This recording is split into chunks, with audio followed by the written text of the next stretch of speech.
ኢትዮጵያ የባህር በር ባለቤት ካልሆነች ሰፈሩ አይለወጥም፣ ሰፈሩ ሰላም አያገኝም፣ የዓለም ንግድም ይስተጓጎላል። ከም ትሪእዎ ዘለኹም ብልጽግና ኣብ ደገ ባሕሪ ኢትዮጵያ እንተዘይረኺባ እዚ ከባቢ እዚ ሰላም ክረክብ ኣይክእልኒ ዝብል ፈኸራ ኢና ንርኢ ዘለና። እዚ ተሃዲድን ፈኸራን ኢና ክንብሎ ንኽእል። ዳርጋ ከቢድ ዝኾነ ማይክሮፎናት ገይሮም እዮም መፂኦምልና ዘለው። ሁሉ ነገር ወደመ፣ የሁሉ ተቋም ወደመ ብለህ እንደ ሀገር ይቆረቁርሃል፣ እንደ ንብረት አይደለም በውስጡ ያለ ነው ማለት ነው። ከማንም በፊት ብንጮኛ ስለምናውቀው ስለኖርንበት ጓደኞቻችን ያን ባህር ብለው መስዋዕት ሆነዋል። እዛ ቦታ ላይ ጀነራሎች ማለት በእኛ ቋንቋ አጠራር ኮሞዶሮች ጦሩን የሚመሩ የባህር ኃይል ምክትል አዛዥ እዛ ነው የተሰዉት። ትልልቅ ኃላፊዎች እዛ ነው የተሰዉት። ትልልቅ መስመራዊ መኮንኖች እዛ ነው የተሰዉት። መርከበኞች፣ ማሪን ኮማንዶዎች፣ ሙዚቃ ምን ያተሰዋል። ዳርጋ ብልጽግና ነዚ አርእሲ እዚ ቁርብትለይ ታይም አውት ሂብዎ ነይሩ፣ ቁርብትለይ ዕረፍቲ ሂብዎ ነይሩ። ሕጂ ድማ ትእዛዝ ከም ዝመፆም ኢና ንርኢ ዘለና። ብብርቱዕ ድምፂ ናብኡ ክምለሱ ከም ዘለዎምን ነዚ ሕጂ ተበጊሱ ዘሎ ድማ ተፈላለየ ዳይሬክሽንስ እዮም ሂቦሞ ዘለዉ። ሓንቲ ካብቲያ ኣንፈት ከትሕዝዋ ዝደልዩ ዘለዉ ንነዊሕ ሰሪሖም ላዮም ሕጂ ግን ተመሊሶም ናብ ኣኺ ዝኸዱ ዘለዉ ዓፋር ትብል እያ። ሀሳብ ኢትዮጵያ መሆን ነው እኛ የምናውቀው የኛ አባታችን አባታችን ነው። እነዚህ ወገኖች በደስታና በሐዘን ጊዜ ያሳለፉት ትዝታ ዛሬም አልተለያቸው። በተለይ የዘመን መለወጫ በዓል አከባበር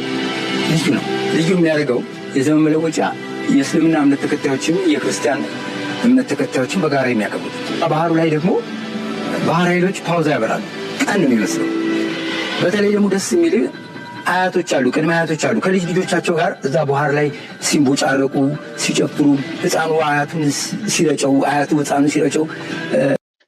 ከም ትሪእዎ ዘለኹም ብጉዳይ ናይ ባሕሪ ናይ ኤርትራ ብዙሕ ፕሮፓጋንዳ ክግበር እዩ ዝፍትን ዘሎ። እቲ ኢትዮጵያውያን ብልጽግና ከም በዓል ዓቢ ድማ ንህዝቢ ዓፋር ብፍሉይ ሓልዮት ነዚ ጉዳይ እዚ ይገብሩሎም ከም ዘለዉ እዮም ኣጀንዳ ክፈጥሩ ዝፍትኑ ዘለዉ። ኣገይን እዛ ጉዳይ እዚኣ ምሕቢት ኢና ንብለኩም ዘለና፣ ግን ምሕቢት ጥራይ ምባል እውን እኹል ኣይኮነን። ስለዚ ኣብ ከምዚ ዓይነት ብርቱዕ ዝኾነ ምንቅስቓስ ኤርትራ ክፃወቶ ትኽእል ካርድታት ኣገደስቲ ኣለዋ። ሓንቲ ካብተን ካርድታት ድማ ለንቀነ ተጠቂማትላ ኣውፂኣታ ኣላ። እታ ካርዲ ከነሪአኩም ኢና ንዖም ኢላ ኣይኮነትን ኣውፂኣታ፣ ግን እታ ካርዲ ኣገዳሲት ካርዲ እያ ነይራ። ሕጂ እዚ ናይ ዓፋር ዝብል ዘሎ ከም ኣርእስቲ ብዙሕ ግዜ ኣብ ውሽጢ ህዝቢ ኤርትራ ህዝባዊ መለዓዓል ወይ እውን ናይ ህዝቢ ምምቕቓል ንምፍጣር ዝጥቀሙሉ እዮም። ኣብ ኢትዮጵያ እንድሕሪ ኸድካ ህዝቢ ዓፋር እንታይ ኣለዎ እንድሕሪ ኢልካ ናቲንግ። ንህዝቢ ዓፋር ኣብ ግምት ዝእቱ ነገር የለን። ስለዚ ሎሚ እዮም ዘኪሮም ነዚ ኣጀንዳ ናይ ባሕሪ ስለ ዝደልዩ ዘለዉ። ስለዚ ዓፋር ሓደ ህዝቢ እዮም፣ ኣርቲፊሻል ቦርደርስካ ዶብ ክህልዎም የብሉን። እዛ ዘረባ እዚኣ ድማ ምስ መን ተባእሶም ኩሉ ግዜ መሲልኩም። ኣጀንዳ ናይ ዓፋር ሓንቲ ካብቲ ቀንዲ ሰንሲቲቭ ኣብ ኤርትራ ኣይኮነትን ክትፈልጡ ዘለኩም ኣብ ጅቡቲ እያ። ኣብ ጅቡቲ እታ ፖለቲካዊ ዳይናሚክስ ናይ ጅቡቲ ኣዝዩ ሰንኮፍ ዝኾነ እዩ። ስለዚ እዛ ዘረባ ናይ ዓፋር ኣብ ጅቡቲ ዓብ ተራ እዩ ዘለዋ። እዚኣ ካብ ንኤርትራ ንጅቡቲ እያ ዝያዳ ትሃሲ። ምክንያቱ ኣብ ኤርትራ ናይ ዓፋር ምንቅስቃስ ወታደራዊ ምንቅስቃስ ዝግበር ብልጽግና ባዕሉ ዘበጋግሶ ኣብ ኢትዮጵያ ኣሎ፣ ግን ኣብ ውሽጢ ኤርትራ ብሄራዊ ምንቅስቃስ የለን። ብለን ናትና ናፅነት ክንገብር ናይ ኢሉ ብረት ኣልዒሉ ዝቃለስ የለን ኣብ ኤርትራ፣ ወይ እውን ናይ ዓፋር ኢሉ ብረት ኣልዒሉ ዝንቀሳቀስ የለን። ኣብ ደገ ኩሉ ሰብ ክገብር ይኽእል እዩ። ምክንያቱ ኣጀንዳታት እውን ስለ ዝኾነ እቶም ንነዊሕ እዋን እውን ስለ ዝደልይዎ እቶም ኢትዮጵያ ነታ ኤርትራ ክመቃቅልዋ ስለ ዝደልዩ ነቲ ህዝብን ተሓቢሩ ስለ ዘይክእልዎ እንታይ ክገብሩ ኣሎ? መቃቂልካ ቃልሲ ከም ዝግበር ክትገብር ኣለካ እምበር ሕጂ ዓፋር በይኑ ተቃሊሱ ወይ እውን ዓፋር በይኑ ከም ዝገይሩ ሃገር ክሃንፅ ወይ እውን ገለ ነገር ክኸውን ኣይከልን እዩ። ዓፋር ኣብ ኤርትራ እዩ ዘሎ። ኤርትራ ድማ ናይ 9 ብሄራት እያ። ካልኣይ ድማ ዓፋር እውን ከም ህዝቢ ክትሪኦ ከለካ ውሑድ ህዝቢ ኣብ ኤርትራ፣ ኣብኣቶም ኣብ ኢትዮጵያ ብዙሕ ክኸውን ይኽእል፣ ኣብ ኤርትራ ውሑድ ህዝቢ እዩ።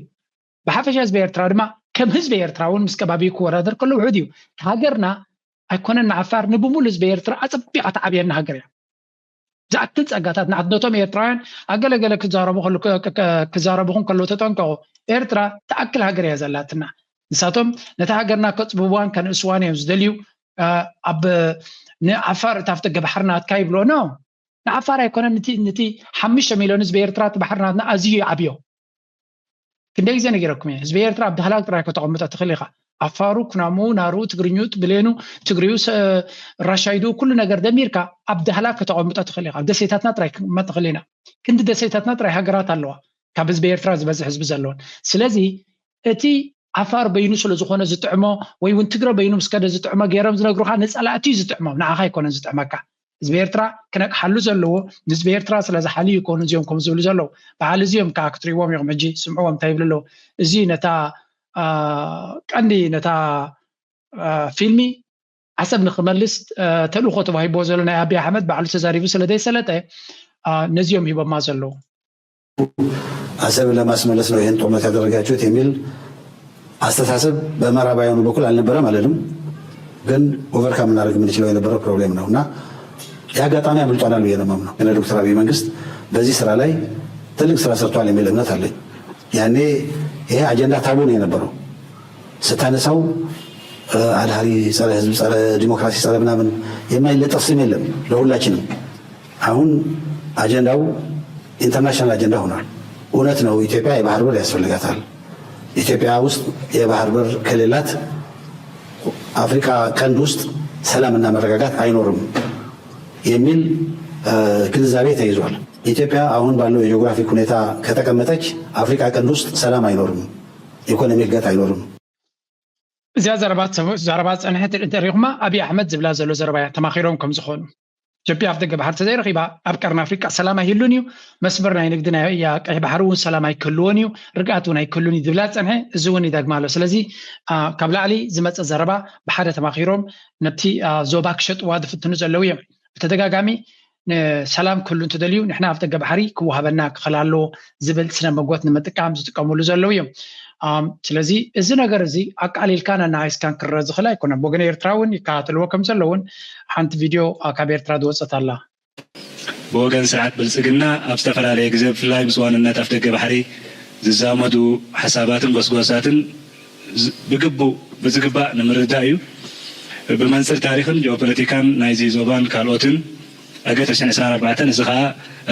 ግዙፍ ስትራቴጂ ወይ ዓብይ ስትራቴጂ በትቶም ዝብልዎ ኣብ ስትራቴጂ ናይ ክልተ ማያት ዝብል ፅሑፍ እዩ እዚ ተዳልዩ በዚ መፅናዕታዊ ፅሑፍ ተባሂሉ ዝቀረበ እዩ ትሕዝቶ ናቱ ኣብቲ ውሽጢ ክንሪኦ ኢና ካሊእ ሳልሳይ ወፍሪ ምዕራግ ምትፍናን ምስዳድ ደብዳቤታት ካብ ተናውሒ እዋን ጀሚሩ እቲ ስርዓት ናብ ሰክሬታሪ ጀነራል ናይ ውድብ ሕብራት ሃገራት ናብ መሓዙት ዝብለን ሃገራት ብፍላይ እተን ኣባላት ባይቶ ፀጥታ ዝኾነ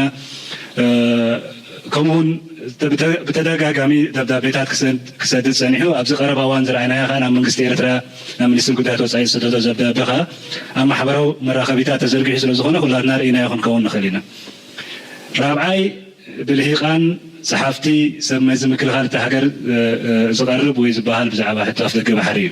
ስለዚ ከም ተቐዲመ ዝበልክዎ ነቲ እንታይ ኢሎም እንታይ ተባሂሉ ድሓንሱ ኩላትና ንፈልጦ ስለ ዝኾና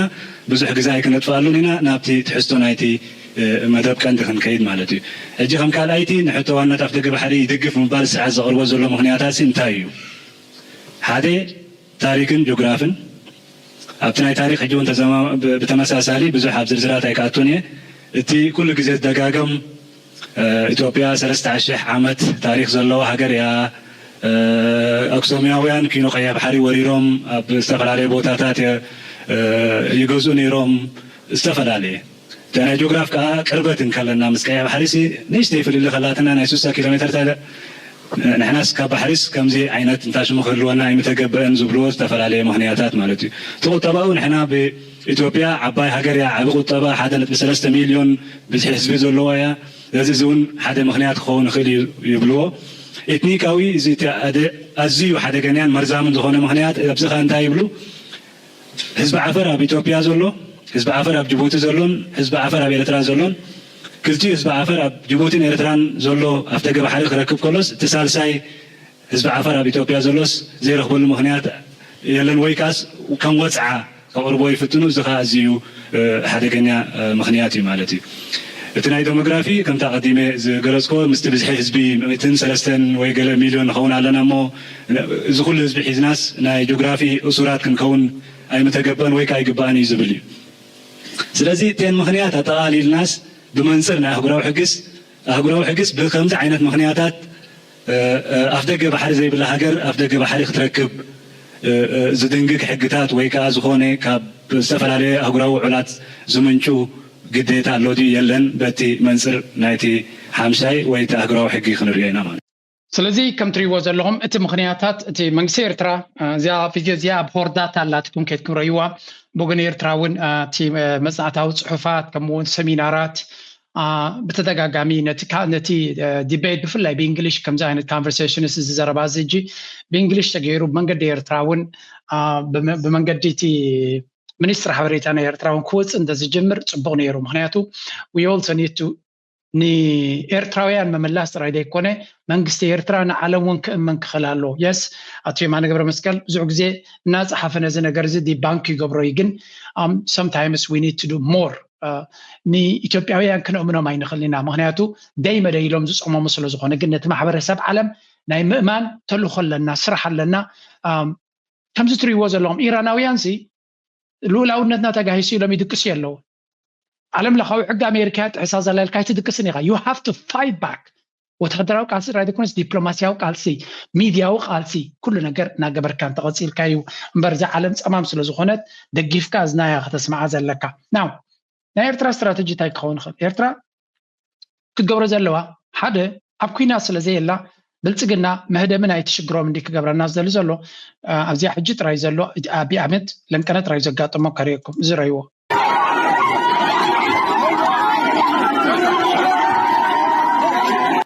እዚ ትሪእዎ ዘለኹም እንታይ ኣጋጢሙ መሲልኩም ኣብዚ ቅንያ ዝሓለፈ እዩ ኣብ ኢስት ጎጃም ኣብ ምብራቕ ጎጃም ዘጋጠመ እዩ ኣብ ብዙሕ ቦታታት ሸር ክገብሩ እየ ነይረ ልዕሊ 120 ንፁሃት ህዝቢ ከም ዝተቐተሉ እዩ ዝንገር ዘሎ ብመን ብኣብይ ኣሕመድ ዓሊ ማለት እዩ በቲ ስርዓት ናይ ኣብይ ኣሕመድ ዓሊ ዝተቐተሉ ህዝቢ ኢና ንርኢ ዘለና ከምኡ እውን በተደጋጋሚ ብድሮናት ሲቪል ይቀትል ከም ዘሎ ዝገልጽ ሓበሬታ ይወጽእ ኣሎ ህዝቢ ምሓራ ድማ ሓደ ኬዝ አንጻሩ ፈጢሮም ኣለው ስጋ April 2024 a really heavy report was submitted to the United Nations and it makes one of the most ዳርጋ ኣብ ክልል ምሓራ ጀኖሳይድ ይፈጸም ከም ዘሎ ዓቢ መጽናዕታዊ ጽሑፍን ፋይላትን ናብ ዝምልከቶም አካላት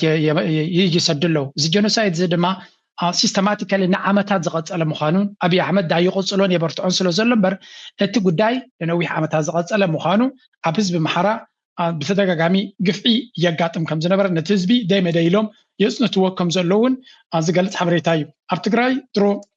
ብዙሕ ገበናት ከም ዝፈጸመ ኣብይ ኣሕመድ ጉዳይ ናቱ ዓለም ስለ ትፈልጦ ብዙሕ ምትግጋም ዘሎ ይኮነን እሱ እዚ ናይ ክልል ምሓራ ድማ ካልእ ኬዝ እዩ ካብ ቀደም ዝጀመረ ግን ከም ንሪኦ ዘለና ብተደጋጋሚ ጀኖሳይድ ማለት ሕብረተሰብ ሲስተማቲካሊ ከም ዘይዓብን ከም ዝዳኸምን መንፈሱ ሓይሉ ቁፅሩ ጉልበቱ ቁጠብኡ መነባብሩ ኩሉ ከም ዝዳኸም ምግባር ስለ ዝኾነ እዚ ኣብዚ እውን ህዝቢ ምሓራ ኣብ ልዕልና ዝተኻየደ እዩ ብቅድሚ ኢህአደግ ክመፅእ ከሎ ዝጀመረ ቅድሚ እውን ይብልዎ እዮም ግን ኢህአደግ ነዊሕ ዓመታት ሰሪሑሉ እዩ ሕጂ ድማ ብልፅግና ብዝለዓለ ሓይሊ ይቕፅሎ ኣሎ ዝብል ኢና ንርኢ ዘለና እንታይ ማለት እዩ ኣብ ልዕሊ እቲ መርሕነት ናይ ኢትዮጵያ ብብዙሕ ህዝብታት ዝብገስ ክሲ ከም ዘሎ ኢና ንርኢ ዘለና እዚ ሕጂ ኢትዮጵያውያን ንሕጂ ጥራይ ዘጋጠመን ኣምሓሩ ሕጂ ዘጋጠመ ጥራይ ኣይኮነን ይብሉ ኣለዉ ወላ ቅድሚ ኣብ ስርዓ ኣብ ግዜ ደርጊ እውን ኣብ ልዕሊ ኣምሓራ ዝግበር ዝነበረ ኩነታት ከም ዘሎ ይነግሩ ድሕሪ ኣብቲ ኢህአደግ ወይ ከዓ ህወሓት ኣብ ዘመሓድሩሉ ዝነበሩ ድማ ክሳብ 3 ሚልዮን ህዝቢ ከም ዝጠፍአ ኣብዚ ሕጂ ድማ ሪፖርትስ ክሌም ሽፍት ቱ ኦቨርት ኣብዚ ሕጂ ግን ብርቱዕ ብዝኾነ መንገዲ ብኩናትን ብካልእ መንገድን ብጥሜትን ብጥዕናን ብዝበርትዕ መንገዲ ድማ ሕጂ እቲ ነገር ይቕፅል ከም ዘሎ እዮም ዝነግሩ ዘሎ ስለዚ ኣገይ እዚ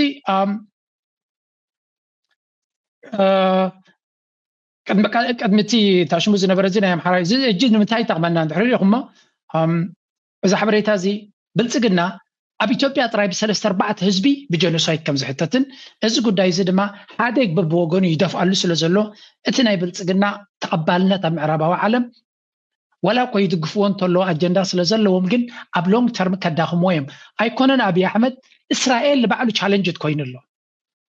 you cannot fool the world all the time ንገለ ግዜ ከተሽክዕ ንገለ ግዜ ከተዳኽም ትኽእል ግን ኣብ ነዊሕ ግዜ ከረኻኽበልካ እዩ ስለዚ ህዝቢ ምሓራ ብኩሉ ብውዳቤታቱ ይፅዕር ኣሎ ህዝቢ ትግራይ ይፅዕር ኣሎ ህዝቢ ኦሮሞ ይፅዕር ኣሎ ስኮላርስ ምሁራት ናይ ኦሮሞ ይፅዕር ኣለዉ ኤቭሪባዲ ኢዝ ኣብ ደገ በብናቱ ይፅዕር ኣሎ أبي أحمد دما أنصر كل زحيلتات زي خيز في التنزلو بعبي دما السودان هنا بتقال ساتي الله إيرتراون بو أبقديا سلازي أبي أحمد نزو كل تساويرك خيز خل حيل اللي وكنا بلا ينغلنا ناو بدقز جبر زولون بدبلوماسياون ببوليتيكاون من قدس جبر زولون تراينا نزارب زلنا جن كينوز غدايخا أبتوش تعدد ما كبيت زخنا فتنا كم زلو كلنا نفلتنا بتدقاقامي ناي حكايب حتى له حكايب تدقاقامي كسي قبرهم زلو بتعدي يسرع هالدر مشاكل يلقبوا የታገቱት ባለሙያዎች ብቻ አይደሉም የታገተው توم حكايم أبا محراج قبر وزلو يزي آتي health professionals أنت رابيز قبر وزلو قالسين عن رزالنا الزون أكل نايتز قبر زلو قالسيو بكل من قد ناتأكد بيد ما تزلو سلازي أبي زقات ما زلو تسقم كاب حدا بوتا زبقس ويوم بحدا حيل زبقس هيكونن كلا قبلكم سلازي كي تزعبي قبار ناتو إذا حجين ريو زلنا أنت هم زبلو زلو هيكو طبايو أبي أحمد نعلم تايزبل زلو inflation كاب كل تشهن كاب ورح سلست إسرع حمشان جمي راسي يقدلوا له 10 سنة بحمشان يرو نعم 10 سنة بغلته 10 حدا 9 بشومنته أب مارش ورح سلست إسرع جد شانسي زق بابا ويكا من هارنا يوقتات نعم 9 4 أوريديا اللي خيزب لهم زلو ني علامات كميلي دقشش زلو أبايتات هزب ري وقتات كما يوسيق له هزبي أب كما يدرجا ودي له سلازي أورقات نسو زبلو زلو بعلو زفبرخو قطرن أبايتا زلو كونتاتن ناي سماي مدرم فللي فطير الله سلازي تهزبي انتاي بلالو احنا ميتنا كونتات كميدنا اللي بلالو عبدما نو كونتاتكم يمعراريو اللهو كطباكو صبغو يزخيز زلو نسخاتكم تدربيشكم سلو زلوهم يخم تريو زلوهم بعينهم تخكل يسري هلن اتتسمعو زلوهم تنبرو زلوهم تخكل هيكونن اي تردعكم من اللنبر نسخاتكم صبغو يخم زلوهم يبلو مالو نتوم زبي تزابزي هذا article صحيفة منيرم time زلو just a contradiction is the CPI يلو إثيوبيا بعلو زوج أوزل حبريتان أبايتا زرو زلون فزي مكجاتهم كم زي كالن الحزب دما أبزاود أحمد حلفت رئيسي أو تاناتو سقايناتون شجرناتون أزي كم زخبرين زنقر زلو for example